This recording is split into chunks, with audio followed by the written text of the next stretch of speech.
Good morning, everybody. My name is Leslie Ann Johnson. Welcome to this morning's press conference being facilitated by the Royal Grenada Police Force. We're trying to keep it as short and tight as possible this morning.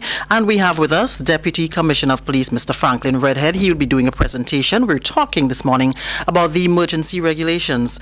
We also have with us ACP Jessamine Prince and the Superintendent Vanny Kerwin, no stranger to this place. So as I mentioned, we're talking this morning about the emergency regulations. We'll have a brief presentation from Deputy COP, Mr. Franklin Redhead, after which we will take your questions. Mr. Redhead, good morning. Thank you, Leslie. Thank you, Leslie, and good morning to the listening public. Certainly as part of the ongoing process of keeping everyone appraised of how the regulation changes from week to week, certainly pursuant to that, the RGPF would like to take this opportunity to brief on the new emergency powers regulations that recently was published or broadcast, number 19, and to discuss briefly what has changed, what remains the same, and how we can go forward in terms of collaboration. First of all, we all know very well that the curfew has been lifted, so freedom of movement throughout the state of Grenada is now permitted without any restriction as obtained in the past. The second point I'd like to raise is the issue of beaches being open. There are no current restriction on beaches in terms of time limits, and certainly I believe that is a welcome news for everyone, including myself. What has remained the same essentially in terms of the new emergency powers regulation is the need to continue to wearing the mask in public places, as well as maintaining the social distancing protocols and the sanitization protocols. Section 2 speaks to this issue very well in terms of every person, whenever is outside of the place of residence or about to enter a building or in any public space, is required to wear a mask or a suitable face covering as appropriate. The operation of specialized businesses or specified businesses and establishments that will obtain, that has the permissions to operate, continue to remain in effect. Those businesses that have not had permission as yet will have to obtain permission to do so, and I imagine as we go forward, there'll be more easing of this as we move closer to some level of normalcy going forward. So the major issue certainly coming out of the new emergency powers regulations number 15 really is the issue of the curfew being lifted, beaches being reopened unlimited, the continued need for face covering in public spaces, and of course the restrictions on funerals and weddings still remain in terms of the 50 persons limit. Also, social gatherings or social gatherings of any nature is still limited to 20 persons as stipulated within the regulation. The obligation on businesses to maintain both within their spaces and outside in the immediate environs of their space distancing protocols as well as sanitizing protocols still remain in effect. And certainly in the context of how this pans out in terms of enforcement, we all know very well that these are ticketable offenses as articulated within the emergency powers regulations. We are now moving to codify some protocols that were already discussed vis-a-vis how public transportation can be better effected, and Mr. Prince will discuss those. And certainly this is my opening salvo in terms of our purpose here this morning, and certainly I want to pass this on to Mr. Prince now to discuss the issue of the buses protocol, and then be happy to feed your questions. Thank you very much. Thank you, Deputy, and good morning to everyone. It's another great opportunity to be with you this morning. As Deputy said, we have been discussing the protocols for the operations of public transportation, and let me hasten to say here that public transportation here includes now the motor omnibuses, hiring cars, and taxis. This has always been the designation of public transport in the regulations. But we seem to have been focusing in the last few weeks, perhaps months, on buses, motor omnibuses. And we've discussed with them some protocols and some guidelines that will give effect to the operations of buses. What we are doing in this week coming is to make those more to give more force to the recommendations and the guidelines that was set forth.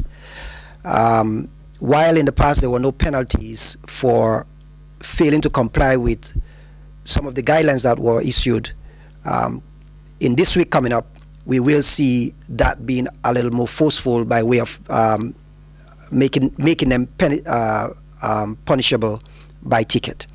And I say that to emphasize the point that the Commissioner of Police, in discussion with the Cabinet, will make or has the authority to make guidelines to give effect to the operations of buses and other public transportation systems like hiring cars and taxis.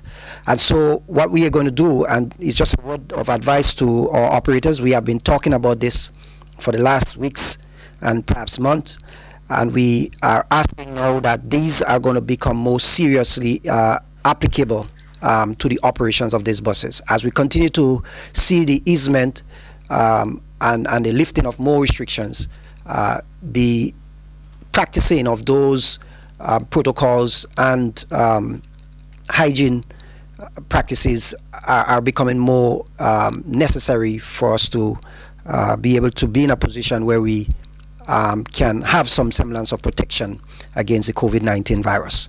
So you will be seeing, and we will be engaging again further with some of the stakeholders on this matter, just to ensure that there's no one left in understanding that as we go forward, those will become more forceful in terms of the application.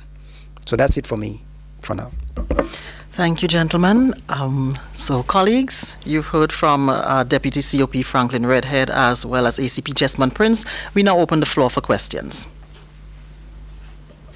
In the meantime, while it was mentioned, the COP Redhead, in terms of social gathering, the number remains at 20.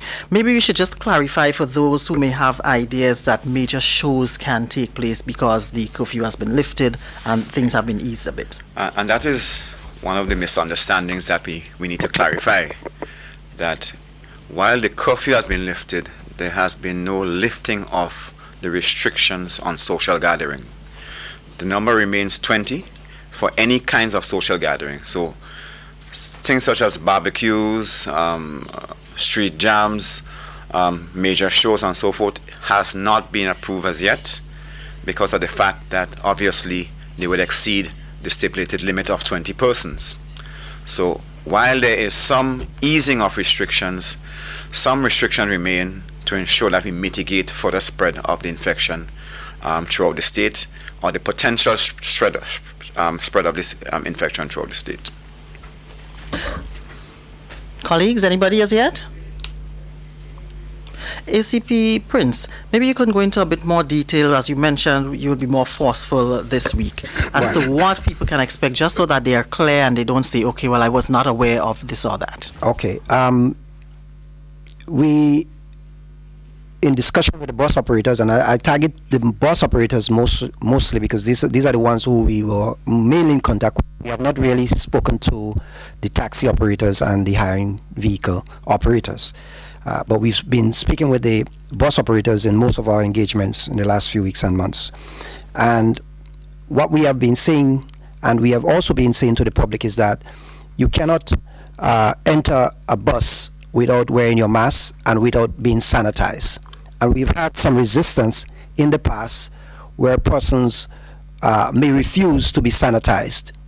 And that being said, while a person may refuse the sanitization that is provided by the bus operator, they can actually use their own sanitization, but it has to be to the satisfaction of the bus operator. So he or she may require to examine the liquid or the substance that is used by that individual to ascertain that it meets the requirement to be constituted as being sanitized. So you can't say, okay, I'm going to sanitize myself, I have my own stuff, and it does not meet the basic health requirement. So that is the authority that the bus operator has to determine whether or not the sanitization is up to the standard that is required. If you refuse, the bus operator has the right to refuse you on the bus.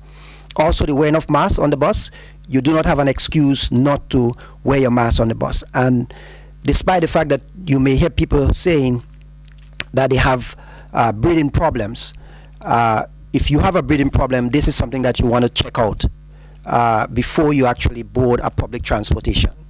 I think the law is clear that it says that if you have any flu-like symptom, you want to stay at home and not go on a bus. So there is no provision for a person not wearing a mask on the bus with other persons wearing the mask on the bus. So you have to comply with that. Failure to do so will result in you being ticketed.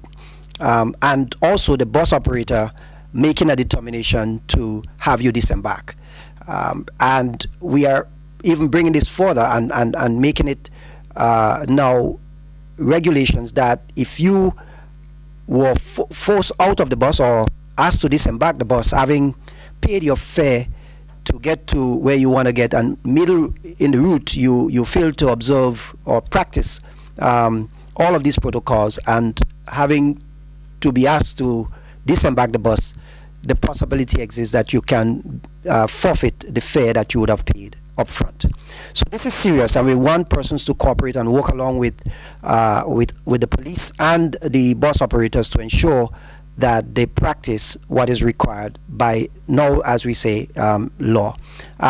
We also have the issues where the bus operators may refuse to practice the same protocol, and they too will be subjected to being ticketed or being charged for the offense of failing to comply or failing to practice, whether it's social distancing, physical distancing, or the wearing of the mask or sanitization. All of these now will become punishable on the regulations. Maybe you can just remind us, ACP Prince, of the time frame that a ticket must be paid once you're ticketed or fined. The ticket is 31 days. Upon receipt of the ticket, you have 31 days to pay the ticket. Failure to do so, the matter will be brought to court, wherein you might be required to pay more if found guilty in the court. So you have a fare, the fares or the minimum ticket, the fare of the ticket is $500. However, the maximum is $1,000, and the $1,000 can be imposed if you are found guilty in the court. If you pay $500 before going to court, then the matter is not going to be taken to court, and there will be no record against you. But if you go to court and found guilty, then that will be recorded against you in your criminal record. Thank you. Superintendent Cohen, we know there was an issue in Guelph over the weekend. How challenging is it for the force to have to deal with a situation like that based on all that has already been said? Yeah, we know there's been easement, the curfew has been lifted and all that. So people are generally going back to what you call like a normal pre-COVID state.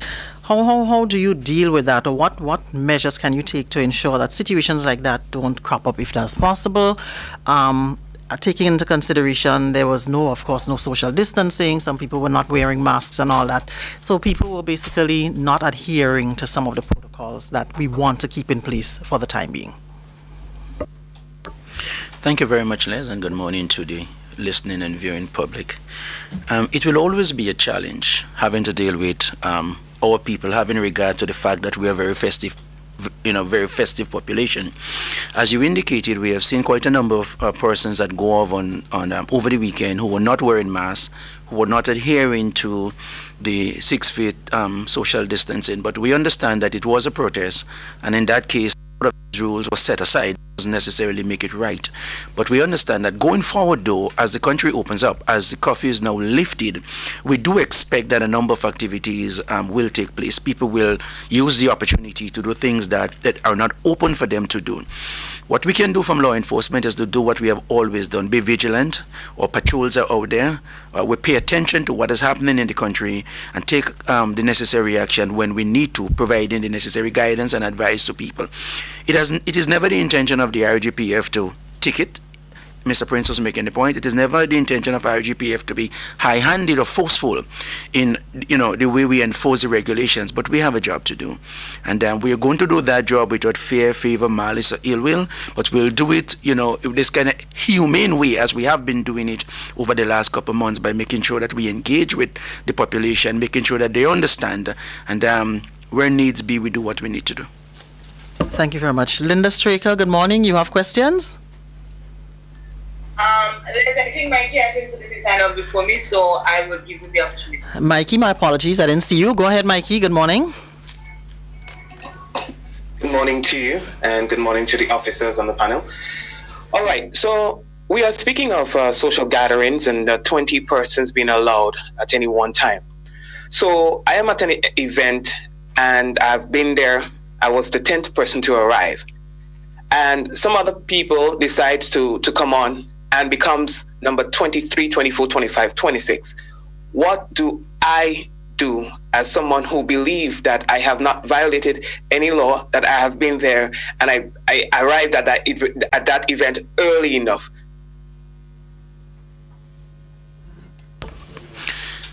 Mikey, good morning. It doesn't matter at what position you arrive at the event. The law clearly says that no one should host or attend an event in excess of 20. So when that count is made and it is over 20, every person who is in that event is liable to be charged under the Act. So my advice to you is, if you arrive at number 10, realizing that the number has passed 20, I would say to you, if you're smart enough, you should leave. Because if you remain in the event and the event is beyond the numbers, everyone attending that event is now liable to be charged. I will add that there's an obligation on the host to ensure that whatever event is staged, that you keep it within the limits, the prescribed statutory limits. Thank you. Mikey, do you have another question? Yes. As it relates to recreational or sporting activities, does the law see or treat it differently from social activities in terms of the numbers and so on? Well, a social activity is a social activity, whether sporting or other kind. If you're going to play any kind of sporting activity, again, the limit which is prescribed in the statute, in the regulation, has to be adhered to. So whether it is soccer, cricket, or any other activity of a social nature, it must fit within the stipulated regulations of not more than 20 persons who participate in that particular activity. That's it, Mikey, or you have another? You're good. Linda? You could go ahead. All right, thanks. Linda, go right ahead. Good morning to all.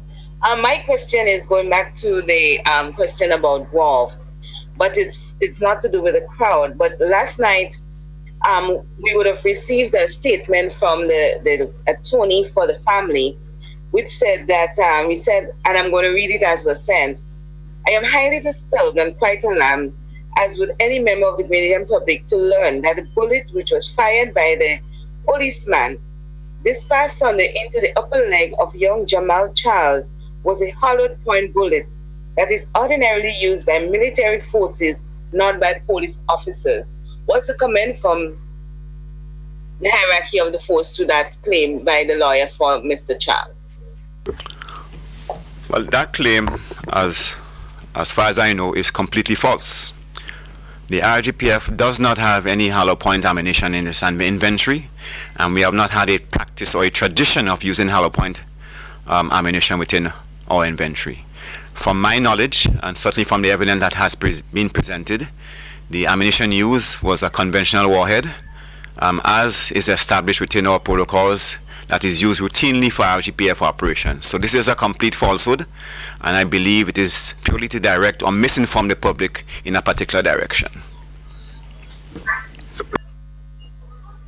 Do you have another one, Linda? Yes, thanks. Just going back to the sanitizers and the wearing of masks. Recently, I would have seen news out of the US where focus was on the standard and the type of sanitizers that can be used. I know here we are saying that it has to be, I think, over 70% alcohol. Who is ensuring that the standards that is used for the public transport is really of the quality that is acceptable here? Because there are evidence that persons have shown allergic reaction to some sanitizers for whatever reason. Okay, well, what I know is that the Ministry of Transportation is providing a lot of the sanitization liquid for most of the public transport system. And I am of the view that those are the standard type of sanitization that is used and approved by the Ministry of Health. To determine if sanitization that is not provided by the ministry, whether it meets the requirement, that is something that will come into question. If it is raised, then of course that will be taken to the ministry to examine and determine whether it meets the standard. If not, then the person can be held responsible. All right, Linda, do you have any other question? Not for now. I see Mikey is alerted. Mikey, go right ahead. If you have another question, go ahead. Okay, good morning again. Now, as it relates to the shooting incident in Guelph, the attorney has been very vocal and has presented a version of the family of the incident. What are the facts surrounding that case as reported or so far has been seen by the Royal Grenada Police Force, so that at least we have a better appreciation for the incident and what has happened? Well, thank you, Mikey, for that question. The RGPF has promised an unbiased, fair investigation into the issue, and at the culmination of our investigation, our findings will be presented to the Office of the Director of Public Prosecutions, which is an independent state authority to evaluate the veracity of what has been said or what has transpired. I would add that I would not further fuel the flames of the narrative that is out there in terms of looking at this issue from only a single perspective, but I will wait until the results of the investigation has been completed, certainly to provide clarity on this issue going forward. But I must also hasten to add that I would be first in line. I believe I'll be second because Commissioner will be first, to challenge any police officer who have acted out of character, certainly in the context of not fulfilling the obligations of being a true police professional, by certainly violating the public trust, by not having the requisite professional maturity to wear this badge or to be a police officer. So I'll be first in line to do so. But I would not, under any circumstances, throw any officer under the bus purely to fulfill the narrative that is circulating without rooted in evidence, without rooted in the truth.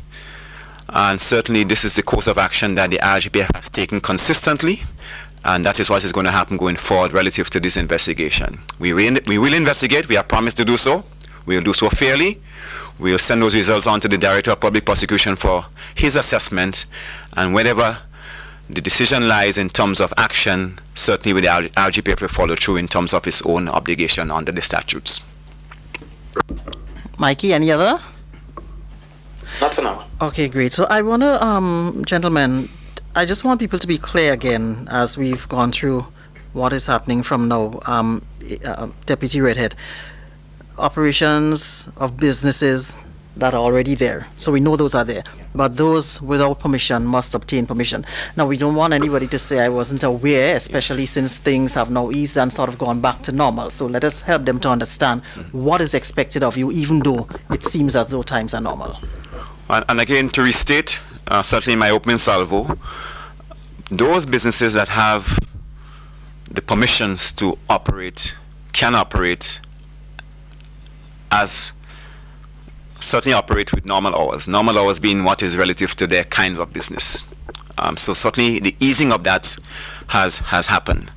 Those businesses who have not yet been granted permission must seek permission to do so, to operate.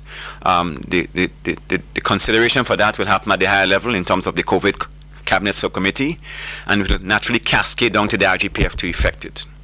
So that is the procedure in terms of how this process pans out, and certainly it will be applied justifiably so going forward in terms of other businesses who are required to open to conduct their business as per normal.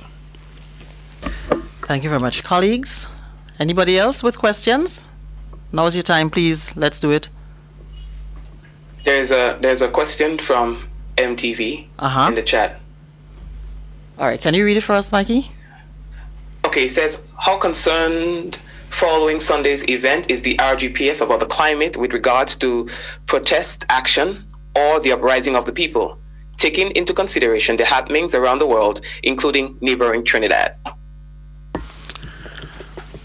Certainly, while there is certainly a strong undercurrent of resentment happening in the international forum, I think we have to be guided by a sensible approach in Grenada, even if we have issues that we feel that we need to vent about. I think the construct within which we do this is important to ensure that we don't burn bridges, and remembering the fact that we all serve the same master, which is Grenada. So while we may want the same things and we may disagree on the way of approaching this, certainly the sensible approach is what I would advise in terms of venting your frustration, venting your anger, or venting your dissent.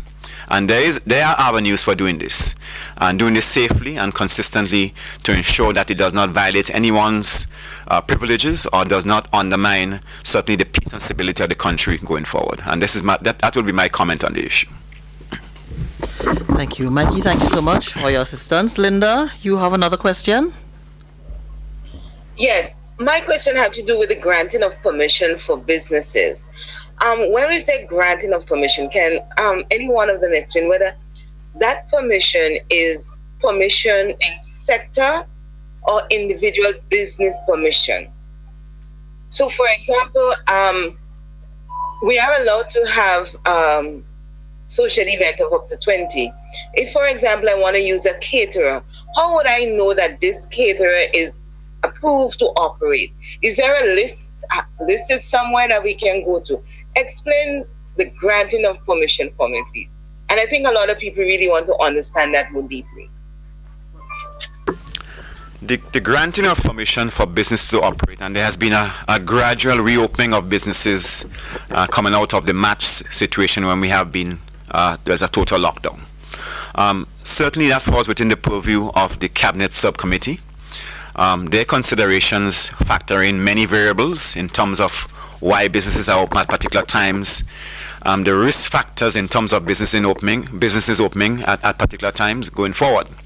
So I imagine that those considerations will still hold sway in terms of determining which businesses are open going forward, the likely risks to patrons, and not only to patrons but to the general population as well, and how that impacts everything else in terms of our mitigation efforts and strategies at the national level. The listing of businesses, I cannot say definitively whether or not there is a listing of businesses that have been open, but within the Act enshrined, it stipulates which businesses can be open. So you can read that in your own time, Linda. It informs as to how this matter is progress going forward. If I could just add, and to advise Linda that it is listed in Regulations 5. It says operations of specified establishment and businesses, and there is listed a number of businesses, as you say, in various categories that are allowed to operate. However, those that are not listed, whether it is an individual or a group of individuals desiring to do an event, then an application is required. Let me just follow up on part of the question that she has asked as to whether or not permission needs to be granted to sector or to individual businesses. Obviously, each individual business will have to make an application because there is a vetting or a process by the Ministry of Health to ensure that each establishment meets the requirement. So even if it says restaurants are opened, that doesn't necessarily mean that you do not have to apply and have your place be inspected by the ministry in compliance and in keeping with the regulation. So it's not necessarily by sector, but individual businesses in a sector needs to be looked at by the ministry to determine whether or not they can meet the relative requirements. Thank you, gentlemen, colleagues. It seems as though we're winding down. You have a minute to ask any question anybody may have. All right, it seems as though we have exhausted all. There's another one. MTV. All right, let me just get this quickly. All right, so MTV is asking, the DPP has the final say with regards to investigation of the police officers. However, the information given to the DPP will be gathered by the said police officers. Certainly, the DPP's office is an independent state authority, and if they are dissatisfied with what is presented to them, they can do their own investigations. They can call to see certain witnesses. They can call in anyone that they wish to see to clarify issues. So it's not a done deal on the basis of the police presentation. The DPP is an independent state authority, and they can call witnesses. They can verify facts in their own right as appropriate. All right, colleagues, thank you very much, gentlemen. I'll give you the opportunity to say any parting words you may have. I think they've exhausted all their questions.